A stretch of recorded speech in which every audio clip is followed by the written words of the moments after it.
le produit scalaire. Donc, nous allons tenter d'approcher ici le produit scalaire. Donc, on verra rapidement un certain nombre de données ici.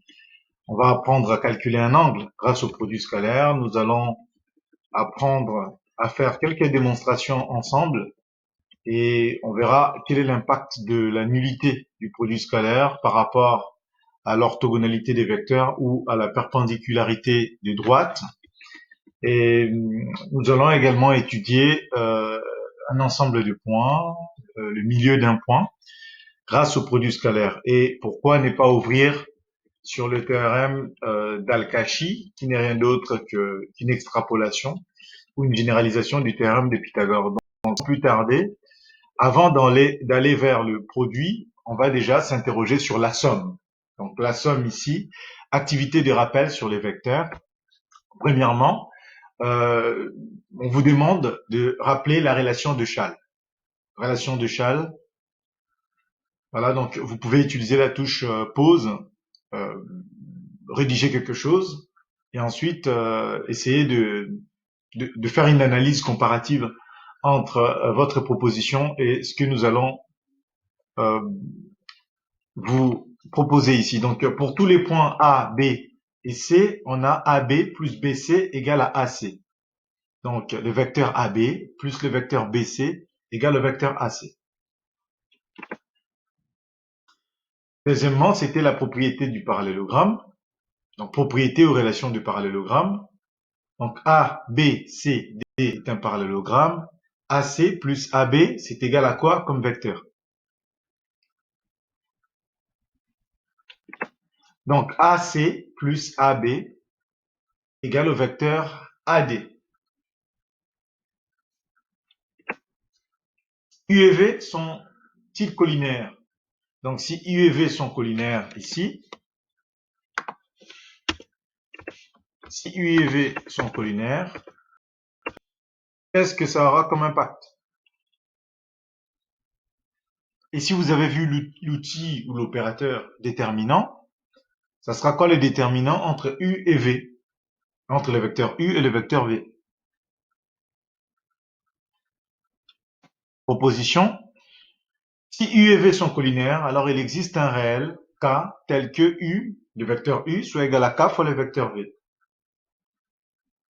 U et V collinaires, c'est-à-dire qu'il existe un réel, donc il existe K appartenant à l'ensemble R, ensemble de nombres réels, tel que U soit égal à K fois le vecteur V. Si U est de coordonnées XU, YU, c'est K fois XV, YV. Donc la collinéarité, ça sera ce rapport entre les coordonnées XU égale à K fois XV et YU égale à K fois YV. Et vient donc le fait est que la collinéarité implique déjà la nullité du déterminant. Donc, partant de là, donc on a revu un petit peu les sommes ici, les sommes vectorielles. On peut donc aller ici vers le produit scalaire. Avec grand plaisir. Nous vous proposons cette activité. Donc, calculez ici le produit scalaire. Le produit scalaire. Donc, vecteur V scalaire, vecteur U. On peut dire aussi que V c'est égal à AB et V' égale à AC. Donc, c'est à vous de proposer quelque chose. Donc, prenez votre temps. On vous laisse le temps nécessaire de recherche pour pouvoir par la suite conclure.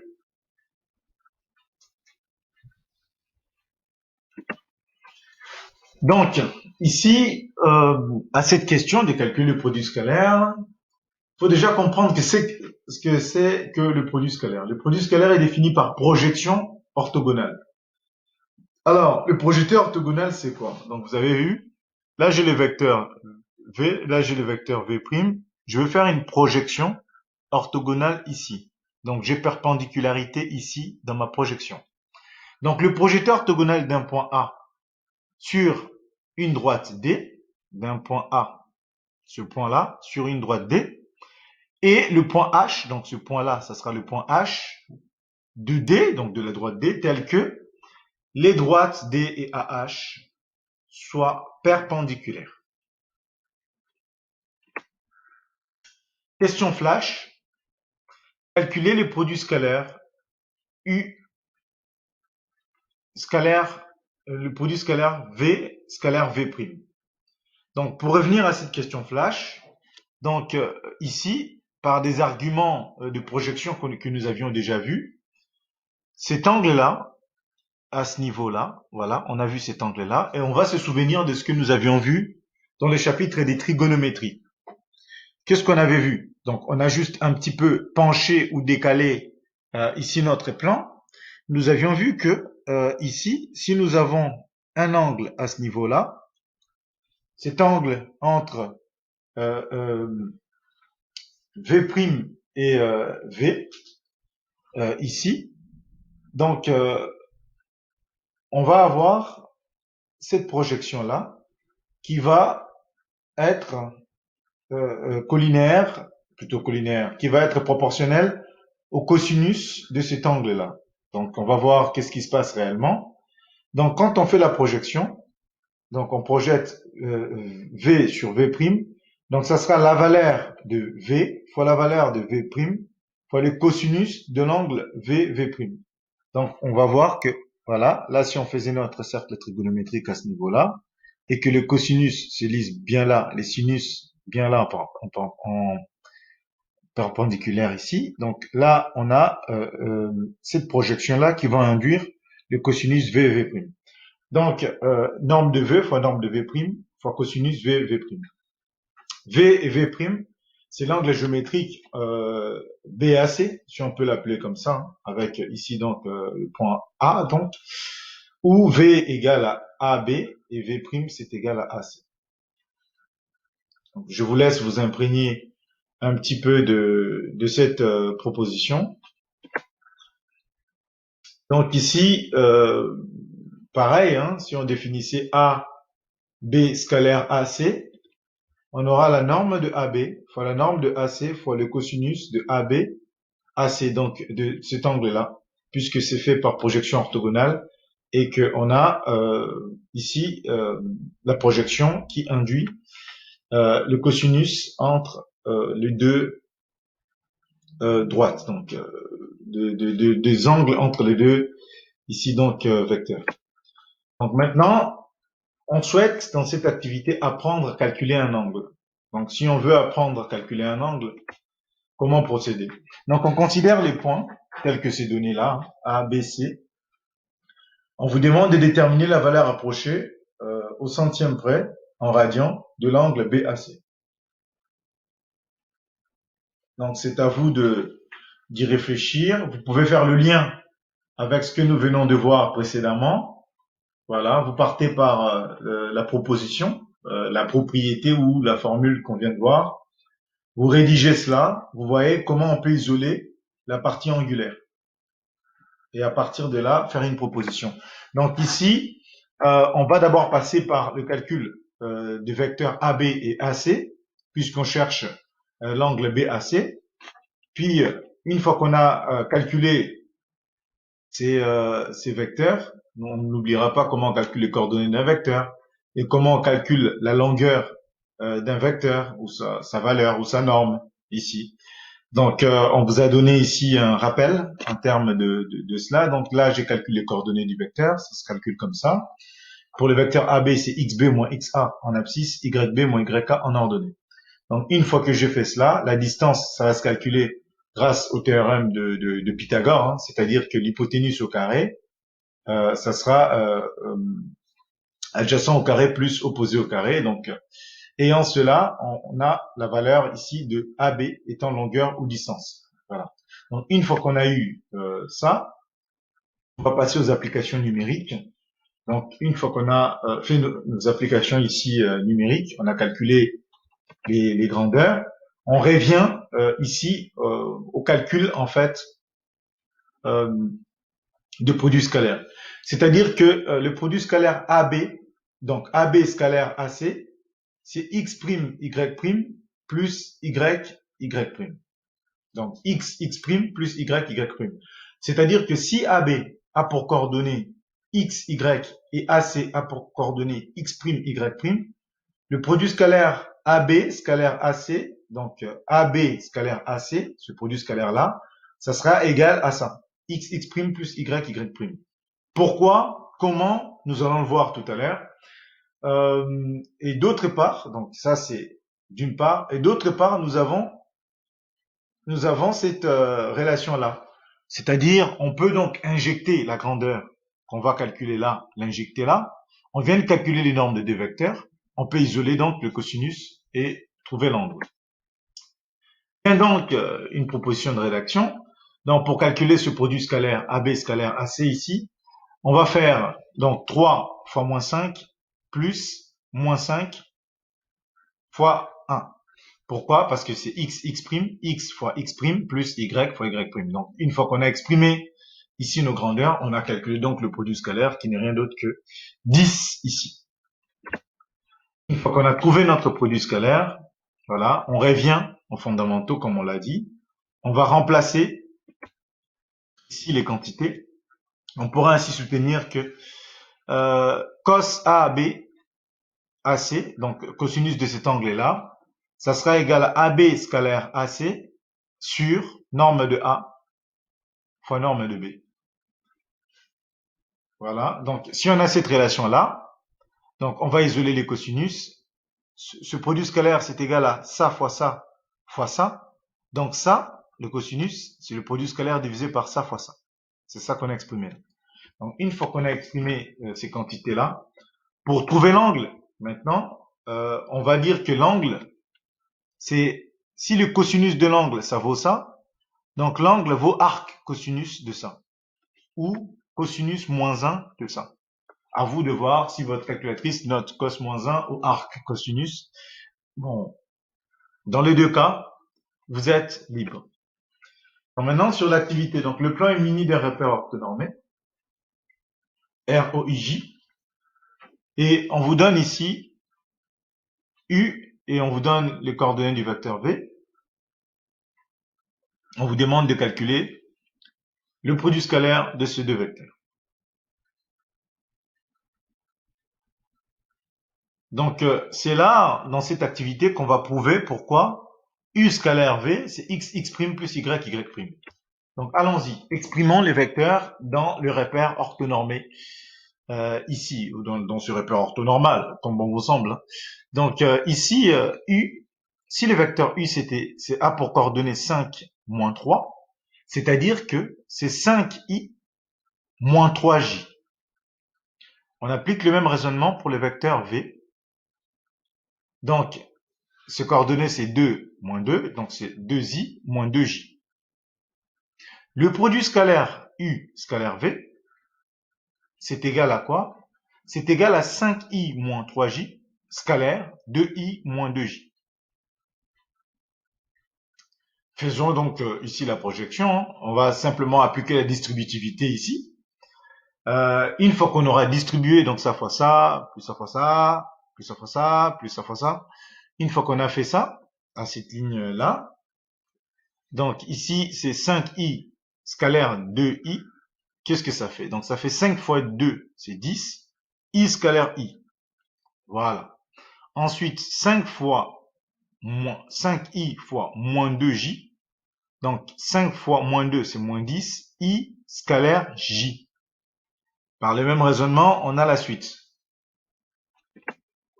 Donc maintenant, par argument d'orthogonalité, c'est-à-dire que si les deux vecteurs sont ici orthogonaux, I scalaire j, c'est 0.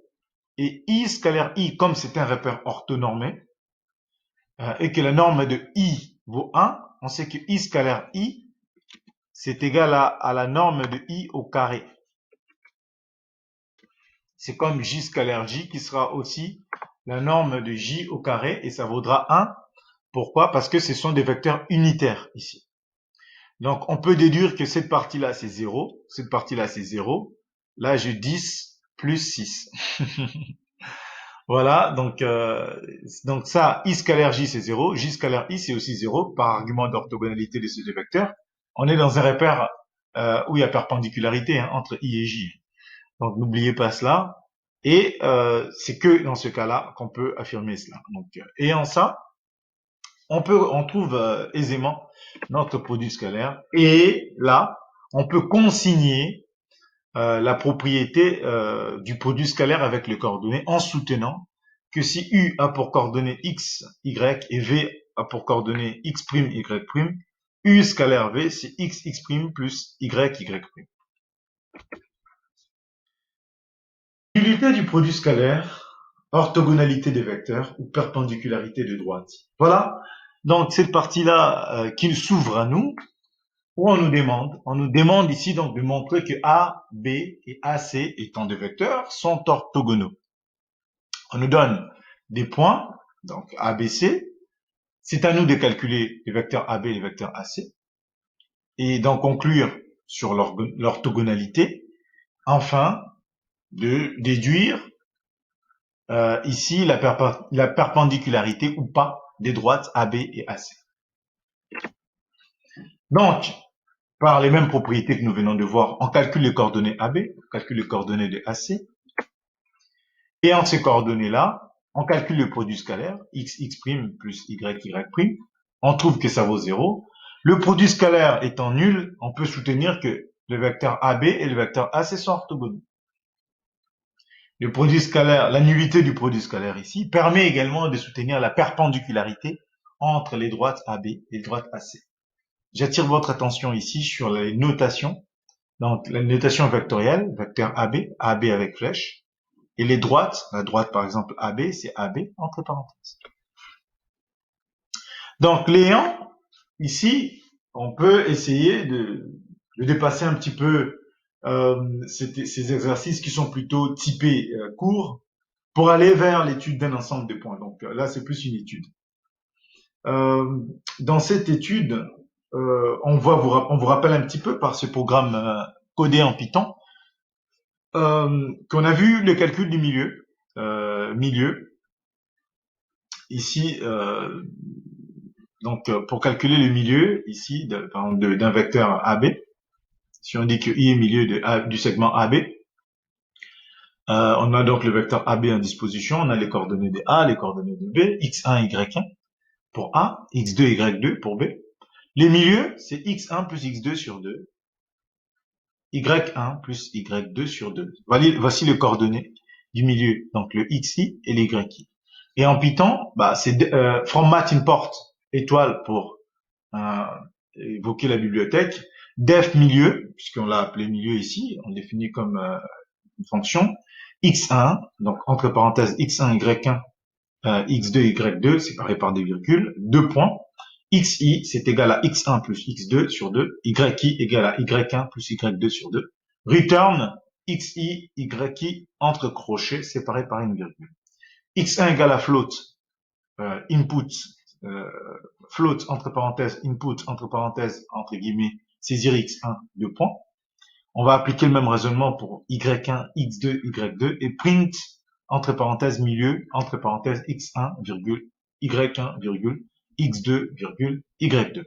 Donc, on a repris ici d'un point de vue syntaxique le parallélisme ici et le reste, c'est la structure globale. Donc, on invoque la bibliothèque, on définit la fonction en return ici donc les coordonnées du milieu, ce qui nous intéresse, qu'on a défini à l'intérieur de la fonction.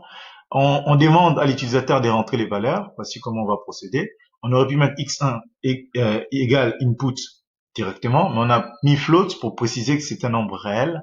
Et print, ici, c'est pour afficher. C'est ce que vous avez dans certaines calculatrices, telles que la Texas Instruments, où on vous dit display, disp, pour afficher. Ensemble de points. Donc, on considère les points A et B tels que AB égale à 8 et I milieu du segment AB. Voilà pourquoi on vous a introduit les milieux avant juste de démarrer. On cherche l'ensemble des points M du plan vérifiant MA scalaire AB égale à 10. On cherche l'ensemble des points M du plan vérifiant AM scalaire AB égale à 10. On va donc ici parler déjà des propriétés, d'une propriété fondamentale ici, qui est la transformation d'une expression. On vous a introduit les deux points AB et I son milieu du segment AB. On a AM, plutôt MA scalaire MB, qui va être égal à MI carré moins 1 quart de AB carré. Par quelle preuve? Donc, si on veut ici utiliser prouver ça, en fait, ou démontrer ça, déjà, il faut faire un petit dessin. Parce que sans dessin, ça sera quand même, on aura un peu de mal à s'en sortir ici. Donc, pour ça, il faut bien vous représenter la chose. Voilà, vous avez votre droite. Et quel est le milieu ici? Donc, vous insérez carrément votre milieu à ce niveau-là. Alors, qu'est-ce qui se passe ici? Donc, il se passe que j'ai A, I, B. Donc, relation de Schall, c'est-à-dire que MA, je peux couper ça entre MI plus IA, vectoriel, MI plus IA, et MB, par exemple, MI plus IB. Et ne pas oublier que si ça c'est AB, ça c'est AI, ça c'est IB, il y a une relation entre IA et IB. Donc c'est ça en fait qu'on va exploiter ici. Donc si on veut exploiter cela, donc la preuve, on va utiliser la relation de Schall, MA, le vecteur MA, c'est le vecteur MI plus le vecteur IA. Même raisonnement pour MB. Et constatez que IB, puisque I est milieu de AB, faites un petit dessin, vous verrez que le vecteur IB, c'est moins le vecteur IA. Et ensuite, on procède par distributivité. Et enfin, on trouvera donc que MA scalaire MB, un vecteur ici, c'est le vecteur MI au carré moins le vecteur IA au carré. Or, MI au carré, le vecteur MI au carré, c'est MI scalaire MI, c'est norme de MI au carré, donc c'est simplement la longueur MI carré. On n'a plus que le même raisonnement ici, en notant que IA, c'est 1/2 de AB. Normal, puisque I est milieu du segment AB. Donc voilà, on arrive ici à soutenir ce qu'on a soutenu sur cette page-là. Donc on a réussi à le démontrer, à prouver cela. Donc par cet argument, on avait MA, MB, on remplace, ça vaut 10. MI, c'est ce que nous cherchons.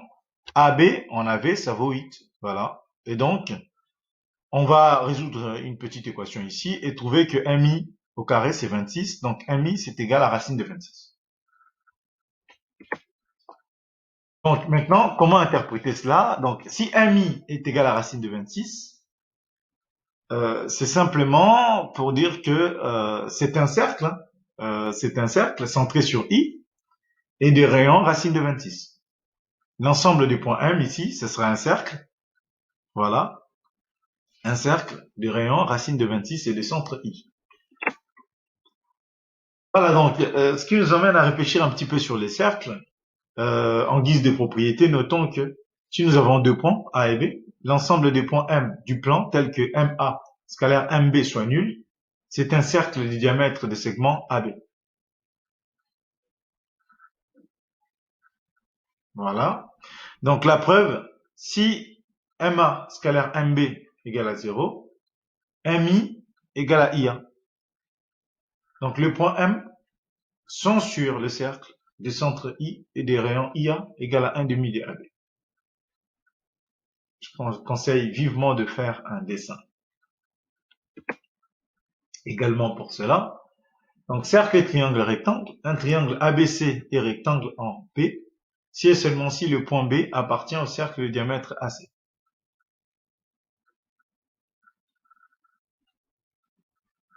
Donc voilà, vous avez cette propriété. Donc le triangle ABC inscrit ici dans ce cercle sera rectangle en B, et si ce cercle-là admet AC pour diamètre. Donc avec un dessin, ça va beaucoup plus vite. Maintenant, quand je pose la question aux étudiants, pourquoi le produit scalaire? J'ai plusieurs propositions, entre autres. Il y en a qui me trouvent un code Python, etc., etc. Bon, et quand tu me trouves ce code Python dans la littérature, donc il passe encore par les fonctions def produit scalaire x1, y1, x2, y2. C'est un peu près l'idée qu'on a utilisée pour la fonction milieu. mais un peu plus amélioré. Ici, définit ici x1 carré plus y1 carré, j'en déduis que c'est une distance, de même là, voilà. J'en déduis que ce sont des distances ici, et que le produit scalaire, ça serait un demi de cette distance-là moins cette distance-là moins cette distance-là. Ce sont les distances au carré. Cette distance-là au carré moins cette distance au carré moins cette distance au carré. Bon. Et là, on demande à l'utilisateur de rentrer les quantités pour pouvoir calculer les distances en question au carré. Donc, pour ça, j'ai dit OK. Mais pourquoi? C'est quoi le pourquoi? Comment on arrive à ça? Et c'est là qu'on arrive, en travaillant un petit peu à ces types de démonstrations. C'est que si W égale à U, donc le vecteur W c'est égal au vecteur U plus le vecteur V, W au carré c'est W scalaire W. Donc c'est norme de W au carré. Et donc c'est aussi norme au carré de U plus V. Voilà. Donc c'est un nombre réel ici. Que ça soit ça, ça ou ça, ce sont des réels. Donc maintenant qu'on a affirmé ça, qu'est-ce que ça aura comme conséquence? Donc reprenons W, le vecteur W égale le vecteur U plus le vecteur V. Désormais, je vais juste dire W hein, pour gagner du temps. Donc pour ça, donc on revient ici, on exprime W, U plus V, W au carré, U plus V au carré, identité remarquable, voilà, on l'applique. Par argument de symétrie, on n'oubliera pas que U scalaire V est égal à V scalaire U, donc l'identité remarquable devient pleinement applicable ici. U plus V au carré, c'est U au carré plus 2UV plus V au carré. Une fois qu'on l'a appliqué, cette quantité-là, c'est ça le produit scalaire de UV. Puisque là, c'est une distance, là, c'est une distance, là, c'est une distance. Distance au carré, distance au carré, distance au carré. Et le produit scalaire apparaît là. Et pour l'exprimer, donc, on va dire que ça, c'est un demi, donc, de ça au carré, moins ça au carré, moins ça au carré. Et c'est donc ça qui est exprimé sur ce programme. On a un demi de ça au carré, moins ça au carré, moins ça au carré. Donc ça vient de là, ici. Donc souvenez-vous, vous écrivez un vecteur grâce à la somme de deux vecteurs, vous l'élevez au carré, vous avez donc des normes exprimables de plusieurs façons. Et ensuite, par argument de symétrie, vous avez l'application de l'identité remarquable et vous isolez la partie produit scalaire puisque les restes, ce sont des distances. Voilà, et par extension, vous pouvez appliquer les propriétés des identités remarquables, y compris dans le cadre de U plus V scalaire U moins V. Voilà, ça s'applique aussi. Et je pense qu'on a rempli quand même notre cahier des charges. Vous avez pas mal appris aujourd'hui. Pour ouvrir, on peut ouvrir avec la formule d'Al-Kashi ou la généralisation du théorème dit de Pythagore. Alors, on considère un triangle DBC tel que DA c'est 7 cm, AB c'est 4 cm et CA c'est 5 cm. DAC égale à 60 degrés, BAC égale à 120 degrés. Calculez la longueur BC, calculez la longueur CD. Donc, proposition, BC au carré est égal à AB au carré plus AC au carré. Attention, Pythagore s'arrêtait. Le théorème dit de Pythagore ne donne que cette expression. Ici, on tiendra compte du produit scalaire, donc moins 2 ABAC cos BAC. Voilà. Et de même là, on tiendra compte de cela. Donc, voilà, c'est à vous ensuite d'aller exploiter et utiliser ce théorème à bon escient. J'espère que la séance a été bénéfique pour tout le monde et que vous avez pu apprendre et comprendre le nécessaire ici. Donc, je vous souhaite une excellente journée et je vous dis à très bientôt.